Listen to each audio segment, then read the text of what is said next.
ഡോക്ടറെ, അതെ പൈൽസാണ് തോന്നുന്നത്. അത് പറയാൻ എന്തിനത്ര മടി? യഥാർത്ഥത്തിൽ നമ്മുടെ ആഹാര രീതിക്കും ലൈഫ് സ്റ്റൈലിനും പൈൽസ്, ഫിഷർ, ഫിസ്റ്റുല തുടങ്ങിയ ആനോറെക്ടൽ രോഗങ്ങളിൽ അതിയായ പങ്കുണ്ട്.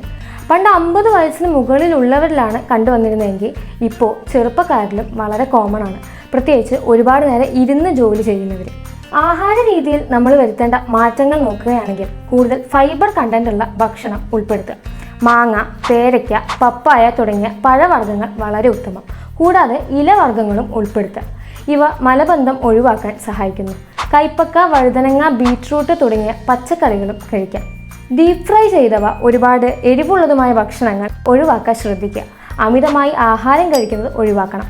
കൂടാതെ ആഹാരം കൃത്യസമയത്ത് കഴിക്കാനും ശ്രദ്ധിക്കണം. അതുപോലെ ശരിയായ ഉറക്കവും വിശ്രമവും വളരെ അത്യാവശ്യമാണ്. തുടർച്ചയായി ഇരുന്ന് ജോലി ചെയ്യുന്നവരിൽ ചെറിയ വ്യായാമങ്ങൾ, യോഗ ചെയ്യുന്നതൊക്കെ ഗുണപ്രദമായിരിക്കും.